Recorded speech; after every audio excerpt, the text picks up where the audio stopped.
The night sky, the dark blanket above our heads adorned with shining stars extending as far as the eye can see. One of the most appealing and mystifying of all sights. The beauty and the majesty of the universe have inspired awe and reverence in the best brains throughout history.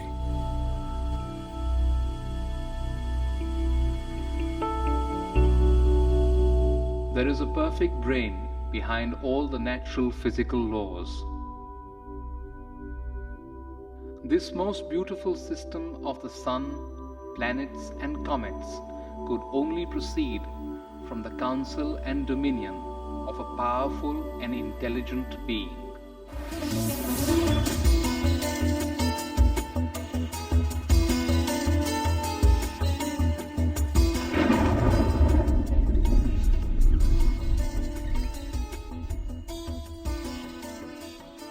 Please describe the symptoms of this manifest world. What is its background? How is it created? How is it conserved?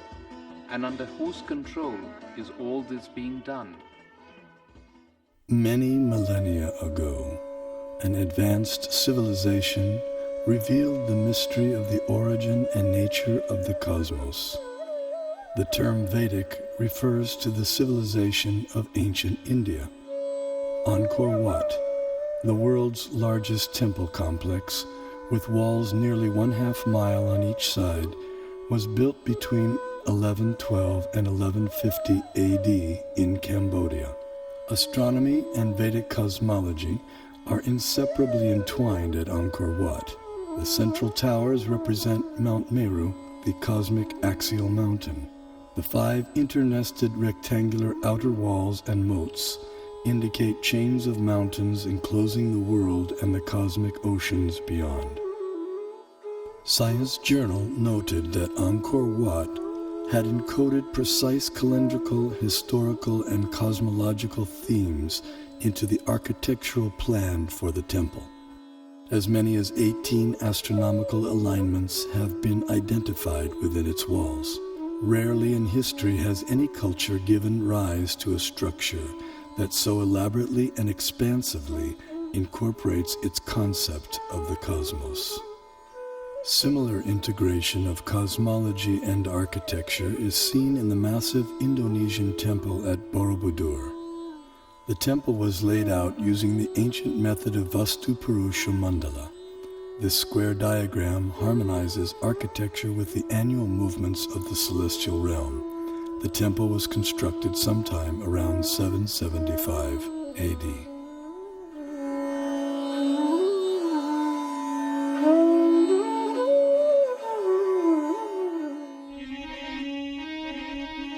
His Divine Grace A.C. Bhaktivedanta Swami, also known as Srila Prabhupada, author of 84 books on Vedic knowledge and founder of the International Society for Krishna Consciousness and the Bhaktivedanta Institute.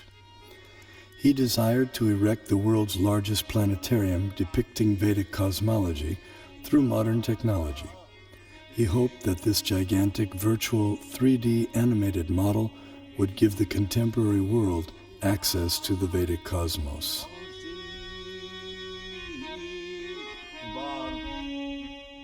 The Temple of Vedic Planetarium, we shall show the Vedic conception of planetary system within this material world and above the material world.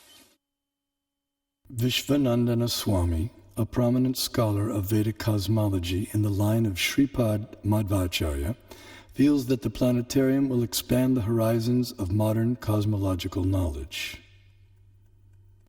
We have a lot of information about this universe in our Vedic and Puranic scriptures. So certainly, a person who is interested in exploration, he would get some material for exploration.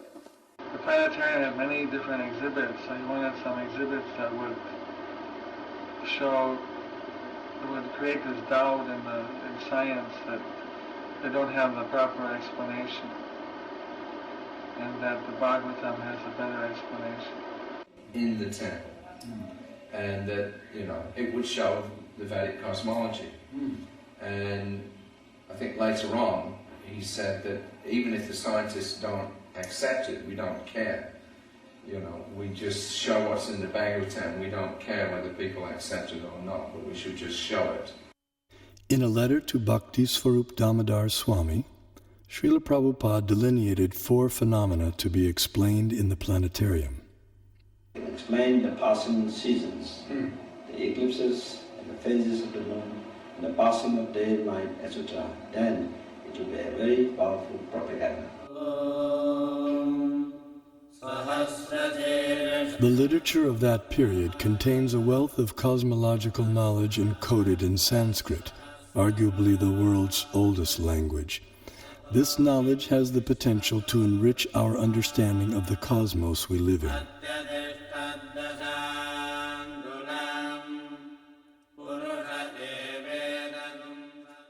A fundamental principle of Vedic cosmology is the existence of a dual reality, material and non-material.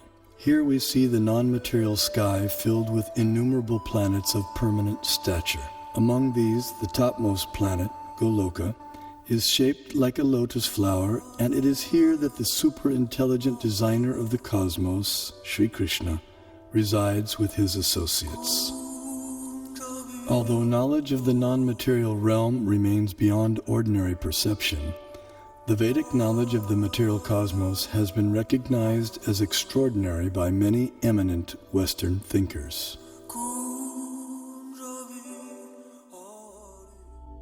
As in Hindu mythology, it is a continual dance of creation and destruction involving the whole cosmos, the basis of all existence and of all natural phenomena.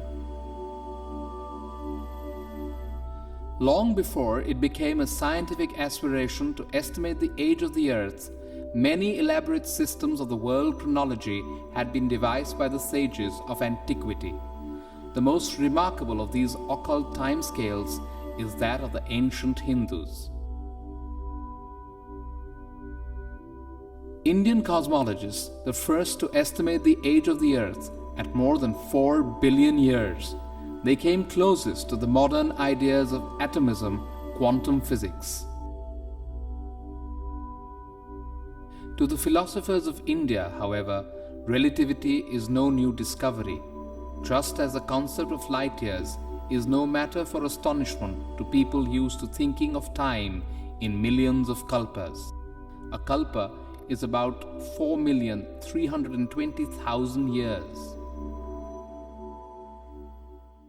The Hindu religion is the only one of the world's great faiths dedicated to the idea that the cosmos itself undergoes an immense, indeed an infinite, number of deaths and rebirths.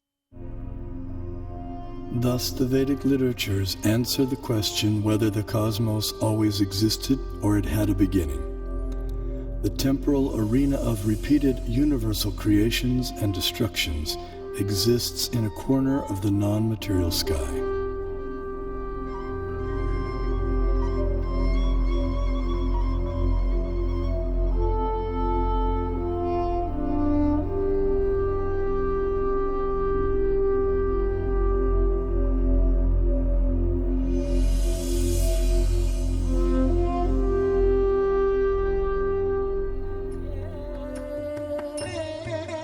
This material nature, which is one of my energies, is working under my direction, O son of Kunti, producing all moving and non-moving beings.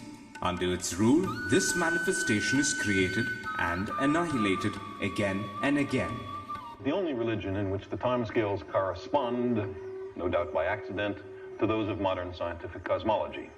Its cycles run from our ordinary day and night to a day and night of Brahma. 8.64 billion years long, longer than the age of the Earth or the Sun, and about half the time since the Big Bang.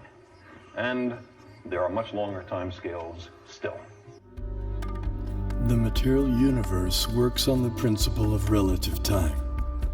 As such, a day of Brahma equals 8.64 billion years by earthly calculation. Since Brahma has passed half of his lifetime thus far, the age of our universe turns out to be approximately 155 trillion years. After another Brahma century, he stirs, recomposes himself, and begins again to dream the great cosmic lotus dream. Here we behold a form of the superintelligent being Vishnu, reclining in mystic slumber amid the causal ocean.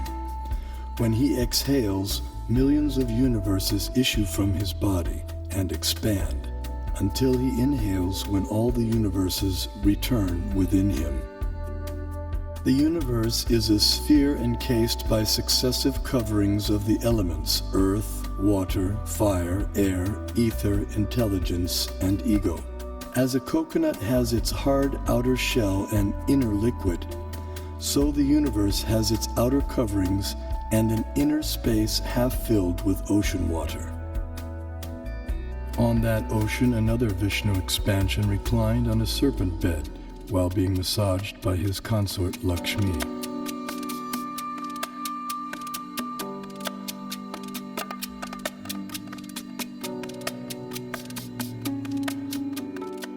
From his navel arose a lotus on which Brahma was born.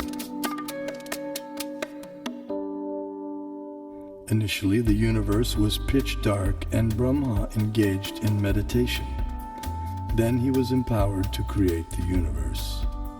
This account of creation may appear fantastic to some, but modern scientific theories also require fantastic leaps of faith to explain the origin of the universe. This is evident from the words of eminent physicist Stephen Hawking. Either we have failed to see 99% of the universe, or we are wrong about how the universe began. Vedic cosmology explains that the universe is made up of 14 vertically arranged planetary systems, or lokas. Each system resembles a galaxy and comprises stars, planets, and other celestial bodies. The topmost planetary system is Satyaloka, the abode of Brahma, which is at a height of 1.87 billion miles above Earth. Below the Satyaloka planetary system is the Tapaloka planetary system, the abode of the ascetics, which is at a height of nearly 1 billion miles above the Earth. Here, the ascetics live in a solitary, serene environment conducive for yoga and meditation on transcendence. Their disciplined life of joyous austerity prepares them for returning back to the non-material world.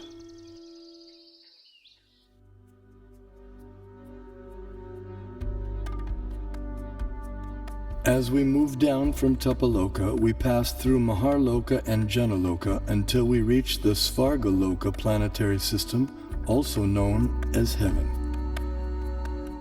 The alignment of heavenly bodies around the pole star was elucidated by Srila Prabhupada in a letter.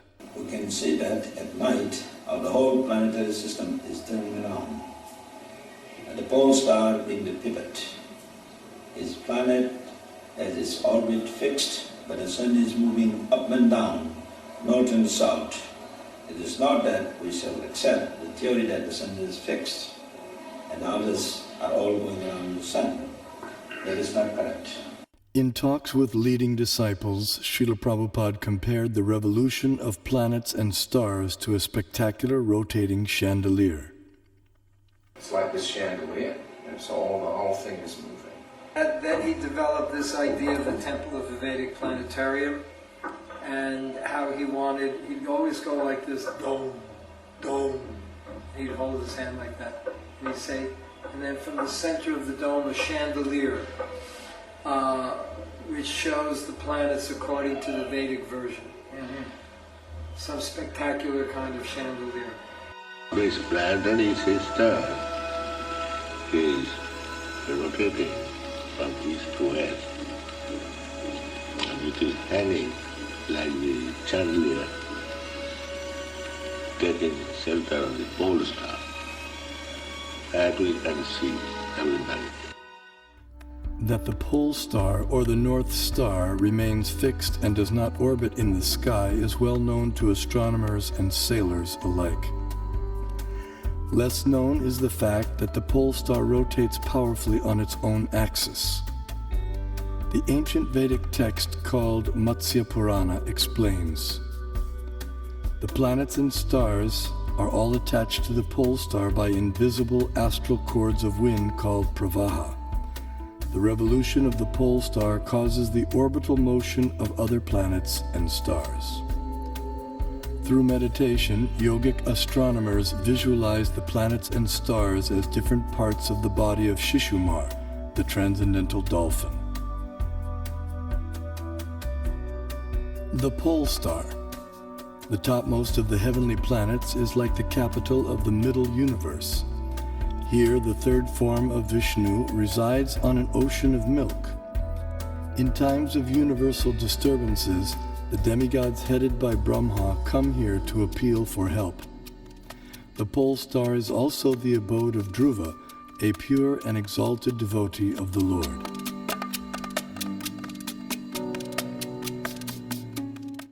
Now let's look at the workings of our solar system. The mainstream scientific notion has been to portray the solar system as heliocentric or sun-centered. In the Vedic geocentric model, the sun, planets, and constellations revolve around the Earth in an approximately 24-hour period. What may surprise many is that a geocentric or Earth-centered model is also capable of explaining the cosmic phenomenon with equal, if not better, accuracy, as is confirmed by many eminent scientists. Either CS could be used with equal justification. The two sentences, "the sun is at rest and the earth moves," or "the sun moves and the earth is at rest," would simply mean two different conventions concerning two different CS. We know that the difference between a heliocentric theory and a geocentric theory is one of relative motion only, and that such a difference has no physical significance. Obviously, it matters little if we think of the earth as turning about on its axis, or if we view it at rest while the fixed stars revolve around it. Geometrically, these are exactly the same case of a relative rotation of the earth and the fixed stars with respect to one another. Although the heliocentric model has been widely propagated, it has never been proven. There is no planetary observation by which we on Earth can prove that the Earth is moving in an orbit around the Sun. Mathematically, there is nothing wrong in this system because we are observing from the Earth and it is the relative motion that really matters. So if you assume that the Sun goes around the Earth, there is nothing wrong because it's a question of relative motion. The Vedas give amazing information about the Sun. Do you know what energy runs the Sun? Is it nuclear fusion? Is it volcanic energy? The Vedas say it is water. Yes, water. The sun evaporates water from all over the creation and uses it as fuel, just as lightning uses moisture. Modern science knows that sunlight contains many types of rays, such as ultraviolet, infrared, gamma rays, X-rays, etc. The Vedas describe that sunlight contains 100,000 different types of rays, each possessing specific subtle properties. Just as in a house, electricity regulates coolness, heat, light, sound, etc., so the sun's rays control heat and cold, day and night, summer and winter, darkness and light throughout the universe. The Vedic geocentric model explains how the sun moves around the pole star situated vertically above Earth's north pole. As the sun goes around the Earth globe, we experience day and night. The stationary Earth, unlike the pole star, does not revolve on its own axis, though it is slightly tilted toward the pole star. During summer in the northern hemisphere, the North Pole experiences 6 months of daylight. Conversely, during summer in the southern hemisphere, the South Pole experiences 6 months of daylight. These 6-month periods correspond to a day and night for the demigods living in the heavenly planetary system. Vedic cosmology accounts for this phenomena by the vertical motion of the sun, technically called Uttarayana and Dakshinayana. The sun moves upward on an incline for half a year and then downward for the next half. This motion produces 2 effects on Earth, namely the changing of the seasons and the varying durations of day and night. Ordinary vision sees the sun to be a mere globe of fire. However, celestial vision reveals a personality residing over the sun. His name is Vivasvan, and he rides on a golden chariot pulled by 7 divine horses at a speed of 16,000 miles per second. The chariot has 1 wheel which moves on celestial Manasottara mountain. The horizontal shaft is linked to the axial hub of the universe, Mount Meru, and the diagonal shaft is linked to the pole star. With each circular path, the wheel gradually moves laterally inward for 6 months and then outward for 6 months. Similar to the chariot's vertical motion, this lateral action fine-tunes seasonal changes on Earth. When the orbital motion of the sun is viewed from above, its illumination is seen to extend out to half of the greater Earth plane.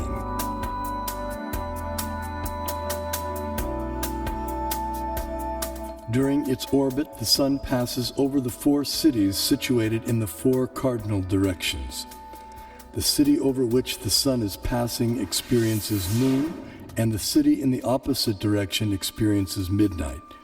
The 2 other cities experience sunrise and sunset. The zodiac is a conceptual celestial plate encompassing the entire sky. Like the face of a clock, the zodiac is divided into 12 divisions of 30 degrees each, called signs of the zodiac, or rashis. Each named according to the constellation of stars residing within them. These signs serve as a set of reference markers for measuring the movements of the moon, sun, and the planets. The zodiac completes 1 clockwise revolution of 360 degrees in every 24-hour period. The moon travels through the zodiac, but due to its slower angular velocity, it completes only about 347 degrees in 24 hours, falling behind by about 13 degrees. The day after the new moon day, we see 1 moon phase. The next day, the moon again completes 347 degrees, and we see the moon in its 2nd phase.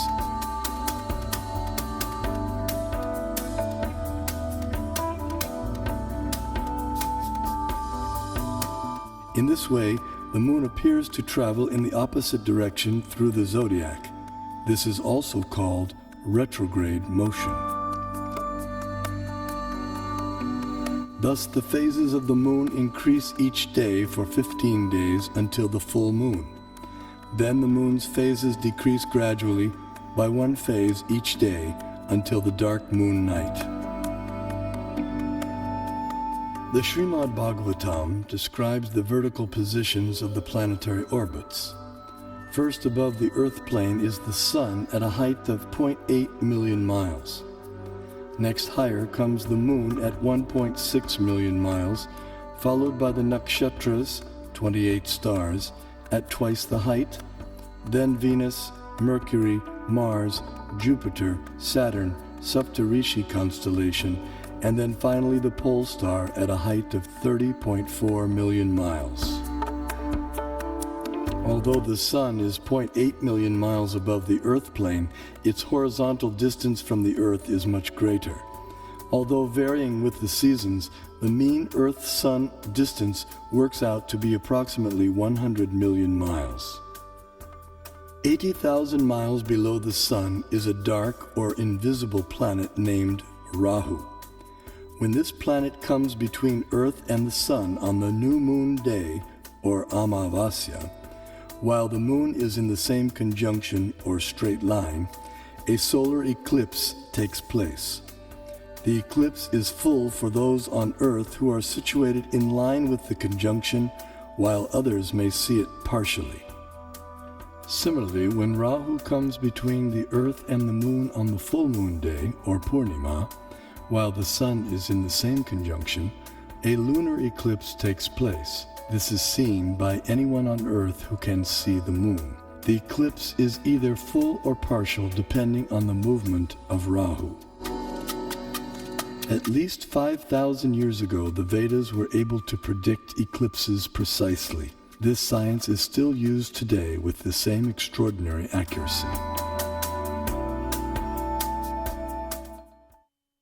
Science is defined as systematized knowledge of things around us. So if we prove that Vedic cosmology is systematized knowledge, that would prove, in other words, scientific nature of Vedic cosmology. Modern cosmic science is only a few centuries old, whereas our Vedic cosmology is several thousands of years old. So the modern science certainly cannot be a base for ancient Vedic cosmology. Vedic cosmology presented from the Vaishnava point of view and as based on the Vedas will find appreciation by real scientists because it has its own scientific basis. Science has always changed. Over the centuries, one theory after the other has come and replaced the former theory. And what is prevalent, everyone has accepted. But Vedanta doesn't change. Do you say that these modern scientists have found out everything in this universe? They have not explored all the possibilities in the field of cosmology.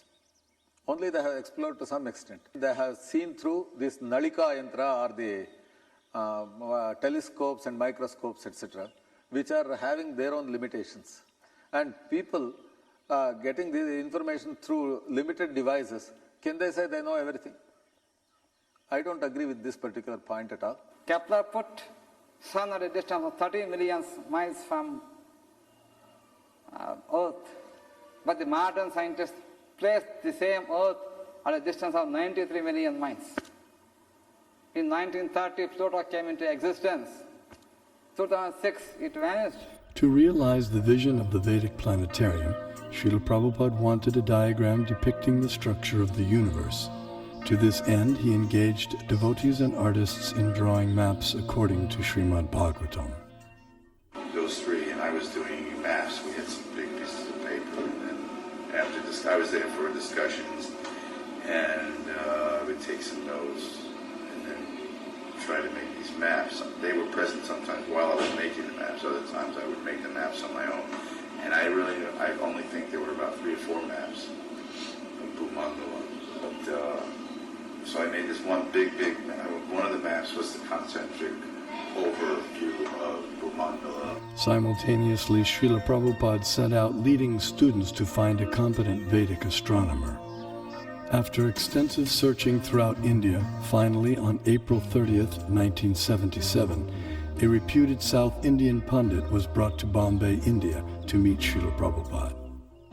In the 5th canto, there is description of the planetary system. Yes. So we want a diagram to kindly help us. This planetary system is hanging. Yes. Urdhva Dosaka. Same thing is explained in the Srimad Bhagavatam. But how it is hanging and where a different situation of the planets and plateaus and hills. So, as far as the book is concerned, kindly make a diagram so that we shall exhibit. Because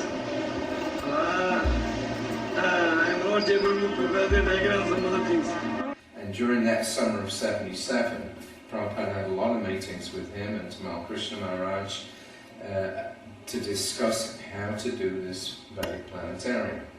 And they actually sent people out, they tried to get people from South India. There was a lot of effort that was made, to try to get a good concept of how to present it. But they couldn't find anybody who was able to do it, at least not to Prabhupada's satisfaction. So it was one of the things that Prabhupada left with us. Srila Prabhupada's desire for the diagram was not to go unfulfilled.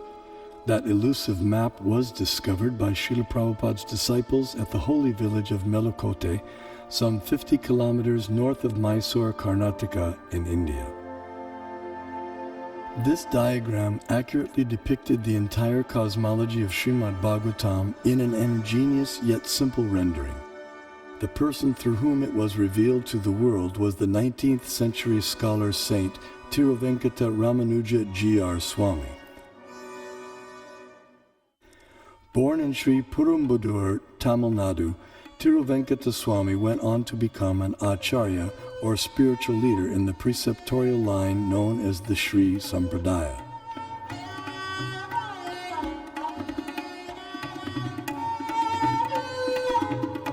He spent several years of his life in Melakote, which 900 years earlier had been the residence place of Sripad Ramanujacharya, the most prominent acharya of the Sri Sampradaya. At Melakote, in the 1,000-year-old temple, Tiruvenkata Swami studied and taught the Vedas and also worshipped the deity of Tirucheluva Narayan.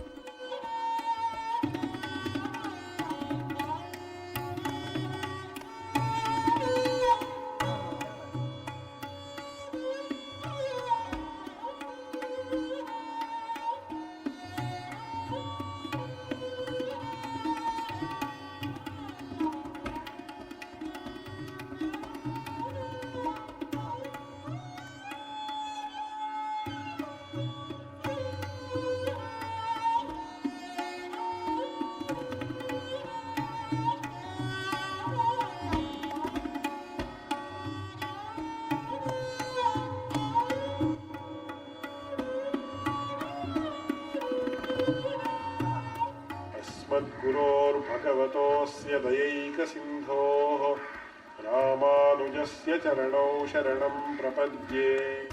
One day, while studying the Mahabharata, a 5,000-year-old epic of ancient India, he came across some intriguing verses. In the 5th chapter of Jambu Kanda, Bhishma Parva of Mahabharata, it is said, Sudarshanam pravakshami dvipastu gurunandana parimandalo maharaja dvipoyam chakra samstita yato hi purusha pasye darshanam mukhamatmana evam sudarshana dvipo drishyate chandramandale dviramshe pipalastatra dviramshe cha saso mahan sarvaushadhi samavayes sarvata parivarita. This Bharat Khanda is called Sudarshana Dvip, since it looks beautiful to the eyes of the onlookers. Being circular, it looks like the disk of the Lord, and it is attached to cyclic time in the form of a disk presided over by Lord Sudarshana. Bharat Khanda is in the form of a globe, since all of its 4 corners are rounded like the bale fruit. When viewed from the moon, half of Bharat Khanda appears like the rabbit and a small peepal leaf, while the other half appears in the form of a big peepal leaf, with all of them surrounded by varieties of vegetation. Pondering the verses, he became perplexed. What on earth can a rabbit and peepal leaves have to do with geography or cosmography? As he sought to understand their meaning, he contemplated, meditated, and prayed.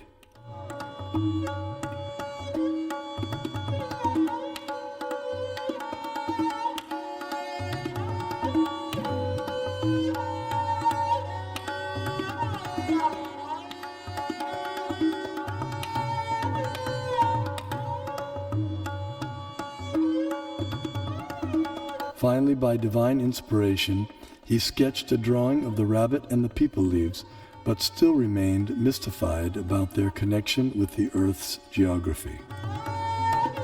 Suddenly it dawned on him that if the drawing was turned upside down, the rabbit perfectly corresponded with Europe, Asia, and Africa, while the people leaves corresponded with North America, South America, and Australia. These continents comprise our Earth, which the Mahabharata calls Bharatkanda. Vishnu Purana also describes the Earth as Bharatkanda and gives its diameter as 8,000 miles.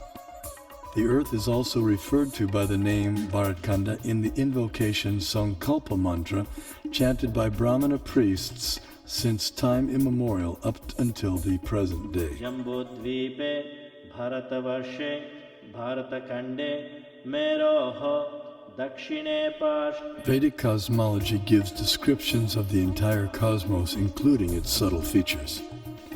Perception and access to these subtle features, however, requires karmic qualification. Consequently, much of the cosmos described earlier, as well as parts of the cosmography about to be described, are imperceptible and inaccessible to us earthly inhabitants. Bharatkanda is one of the 9 islands of the larger and originally bow-shaped Bharatvarsha, which was divided by the sons of Sagara. Being completely surrounded by water, the islands are mutually unreachable. In the Vedas, Bharatkanda, our Earth, is also referred to by other names such as Sudarshan Dvip, Kumarika Dvip, and Navadvip, etc.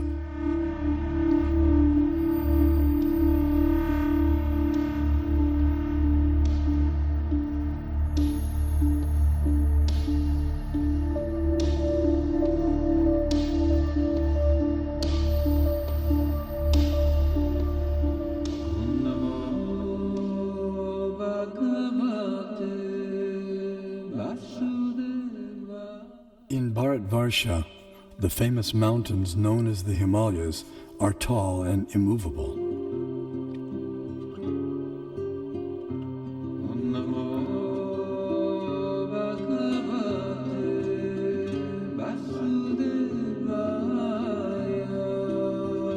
Here we find an abode of Lord Shiva, the greatest of the demigods.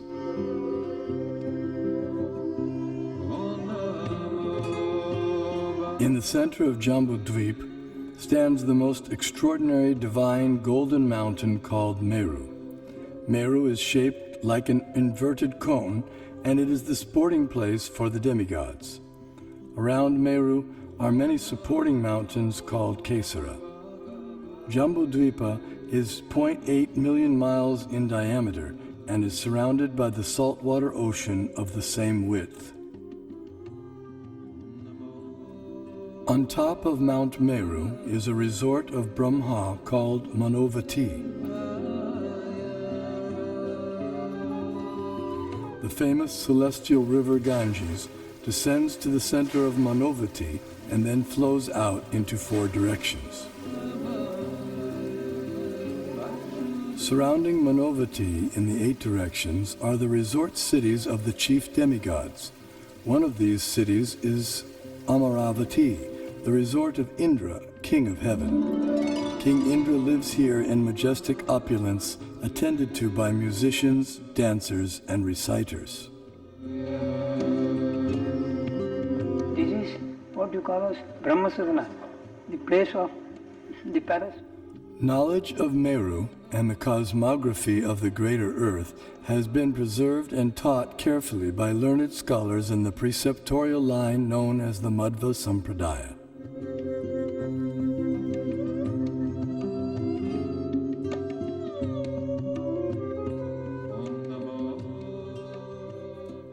The greater earthly planetary system extends out to the edges of the universe and has a diameter of 4 billion miles. Known as Bhumandala, shaped like a lotus flower, it has 7 concentric islands and oceans with Mount Meru as its pericarp.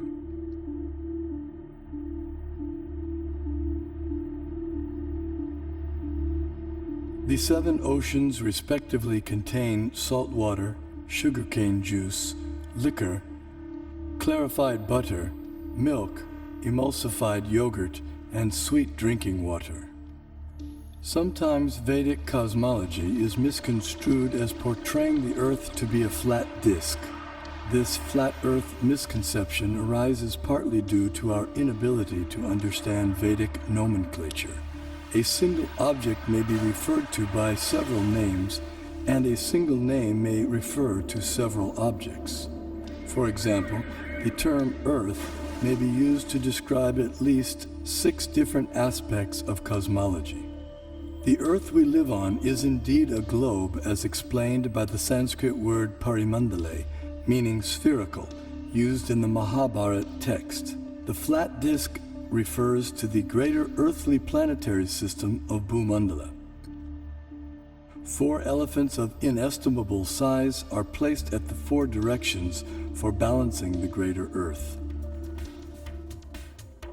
Below the earthly planetary system are 7 subterranean realms named Atala, Vitala, Sutala, Talatala, Mahatala, Rasatala, and Patala, which do not receive sunlight and which are inhabited primarily by demoniac living entities.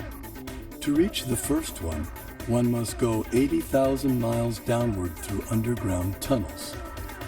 At successive depths of 80,000 miles are the remaining 6 netherworlds, all of which are fully developed underground civilizations. In the 4th level downward, Talatala Loka, lives the magical architect Maya Danava, who has designed many brilliantly decorated cities where proud materialists reside. Below the netherworlds are the 28 hellish planetary systems. The demigod of justice, Yamaraj, judges the unrighteous human beings after their deaths and sends them to one of these planets. There, errant souls are administered appropriate punitive measures corresponding to their misdeeds.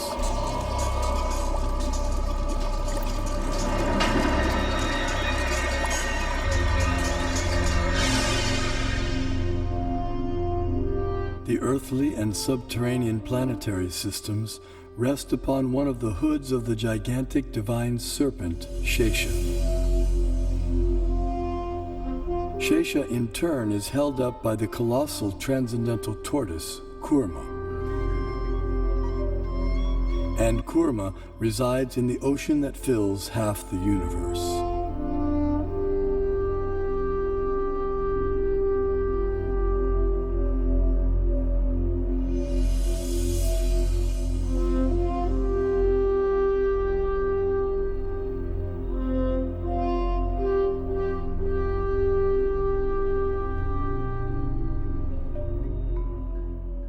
We had the great stalwarts in Kerala, like Madhava, who gave infinite series formulae for sine, cosine, pi, nearly 2 centuries before Newton was born, to teach calculus to the world. Albert Einstein also recognized the contribution of Vedic mathematics to science.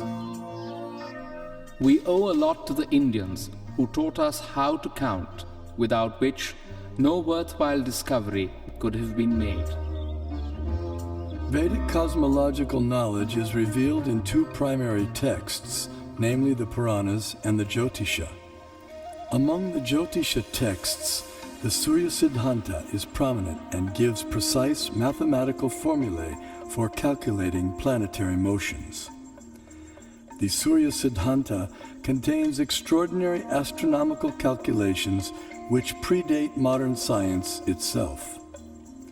However, many contemporary scholars have been unable to understand Puranic cosmology. Nevertheless, detailed studies of both texts show that their foundational astronomical principles are identical.